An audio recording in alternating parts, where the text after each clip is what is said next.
नमस्कार मित्रांनो, आज मी तुम्हाला घेऊन आलो आहे एका खूपच सुंदर आणि शांत ठिकाणी, सावळे घाटात.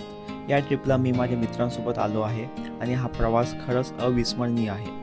हिरवळ तर नाही होती, पण वळणावळचे रस्ते, धुके आणि निसर्गाचा शांतपणा सगळंच मन जिंकून घेणारं आहे. जर तुम्हाला निसर्ग ट्रॅव्हल आणि रायडिंग आवडत असेल तर हा व्हिडिओ शेवटपर्यंत नक्की बघा. चला तर मग सुरू करूया सावळे घाटाचा हा सुंदर प्रवास. तर मित्रांनो, आत्ता मी चाललोय सावळे घाटामध्ये. माझ्यासोबत आहे मयूर आणि दीपक. तर आत्ता मी पुण्याहून निघालो आहोत आणि रस्त्यामध्ये आम्हाला ही मुळशी लेक आहे आणि इथं छान व्ह्यू आहे, तुम्ही पाहू शकता.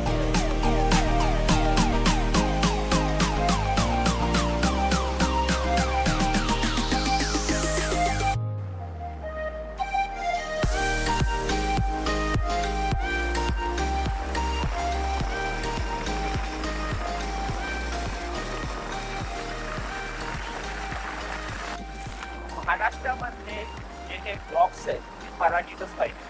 कारण मला इंटरनॅशनल ऑडियन्सची काय अपेक्षा नाही आहे की त्याची महाराष्ट्राचे ब्लॉग्स बघा. त्या व्हिडिओच्या मी सबटायटल देतो, जेणेकरून माझे जे इंटरनॅशनल ब्लॉग्स, इंटरनॅशनल व्हिडिओज आहेत ते माझे ब्लॉग्स. तर आत्ता मी सावळ्या घाटावर पोहोचलो आहोत. ऑलमोस्ट इथून 2 किलोमीटरचा रस्ता आहे आणि एक टर्निंग आहे, तिथून आतमध्ये जावं लागेल तुम्हाला. तर भेटूया आपण डायरेक्ट सावळ्या घाटावर. चल मयूर, आपण पण निघूयात.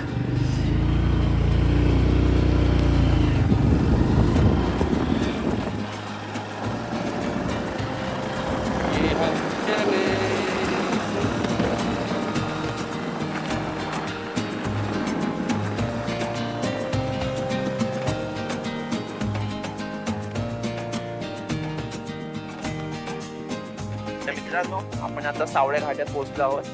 तर मी माझ्या गाड्या तिकडच्या साईडला त्या पार्किंग स्लॉटला पार्क केलेल्या आहेत. पर पर्सन 50 रुपये चार्ज होता आणि गाड्याच्या साईडलाच आम्ही आमच्या बॅग्स पण तिथे ठेवून दिलेल्या आहेत.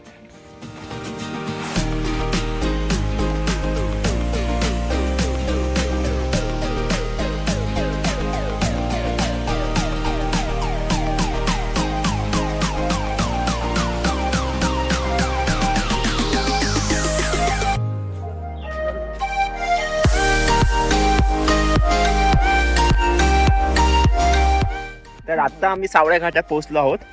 तर सावळ्या घाटाचा हा ॲक्च्युली सावळ्या घाटातला पावसाळ्यातला व्ह्यू बघण्यासारखा असतो, पण आत्ता इथं पूर्ण उजाड वाटत आहे, हिरवळ काहीच नाही आहे. लास्ट टाइम मी आलो होतो त्यावेळी इथं मोर दॅन 50 वॉटरफॉल होते. आत्ता मला हार्डली एक दिसत आहे देवकुंड, ते पण छोटीशी धार लागलेली आहे. तुम्हाला दिसतो का नाही माहीत नाही, पण मे बी मी झूम करेल तिथे. ओके, आता हवा कमी, आता थोडीशी हवा जास्त आहे तर मी ड्रोन शॉट नाही घेऊ शकत. थोडीशी हवा कमी झाली की मी ड्रोन शॉट घेईल इथे मस्तपैकी. हा जो बॉक्स आहे तो मला DJI कंपनी सोबत नाही भेटला होता, हा मी पर्सनलमध्ये विकत घेतला होता. 800 रुपीज मला त्याला चार्जेस लागले होते. आणि हा माझा पूर्ण सेट आहे. DJI Mavic Mini 4K हा सेट आहे. हा ड्रोन, हा 242 ग्रामचा ड्रोन आहे. त्याच्यासोबत मला 3 बॅटरीज भेटलेल्या आहेत. ह्याला चार्ज करायला 2 ते 3 घंटे लागतात आणि चार्ज केल्यानंतर एक बॅटरी, एक मिनिट, ह्याची जी एक बॅटरी आहे ती 15 ते 20 मिनिटं चालते. आणि हा आहे कंट्रोलरला आपल्याला इथं मोबाईल अटॅच करावं लागेल आणि ह्याचे कंट्रोलिंग युनिट्स जे तुम्हाला असे इथं स्क्रूज आहेत ते इथं फिट करावं लागतील आणि राहिलेल्या ठिकाणी इथं मोबाईल लावावं लागेल. कॅमेऱ्याचं कवर तुम्हाला असं काढावं लागेल आणि ह्याची बॅटरी आहे ती तुम्हाला इथे फिट करावं लागेल. आणि ह्याला हा झाला ड्रोन चालू. मग त्यानंतर तुम्हाला असं लॉंग प्रेस करावं लागेल. हा ड्रोन झालाय चालू. आता माझ्या ड्रोन सोबत हा कनेक्ट करण्यासाठी मला इथं मोबाईल अटॅच करावा लागेल आणि हा कंट्रोलर झाला चालू.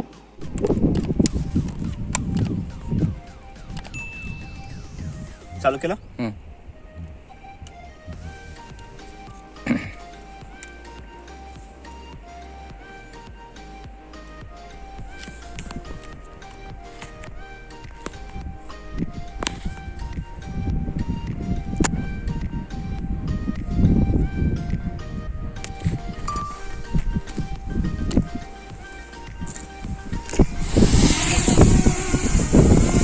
हवा खूप वाढली आहे आता सध्या. माझा आवाज येतोय का?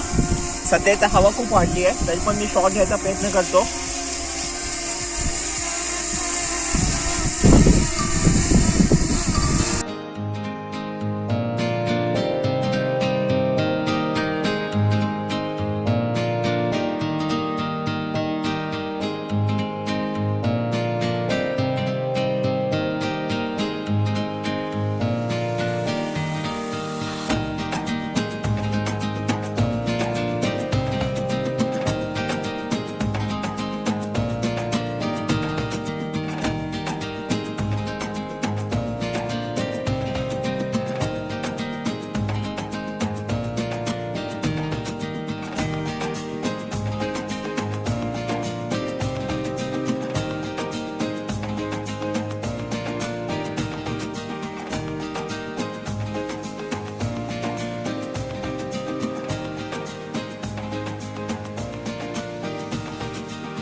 विंड वेलोसिटी खूप जास्त आहे, त्यामुळे मला माझा ड्रोन खाली घ्यावा लागला. आता मी ड्रोन उडवू शकत नाही आहे कारण जास्त खूप हवा आहे. कारण माझ्या ड्रोनचं वजन फक्त 242 ग्राम आहे. त्यामुळं तो आपली जागा सोडून इकडे तिकडे होत आहे आणि शेकी मुवमेंट्स येत आहे शॉर्ट्समध्ये. तर मी आजचा शूट इथं थांबवत आहे. पुन्हा भेटूया आपण दुसऱ्या ब्लॉगमध्ये नवीन ठिकाणी सह्याद्रीमध्ये. धन्यवाद.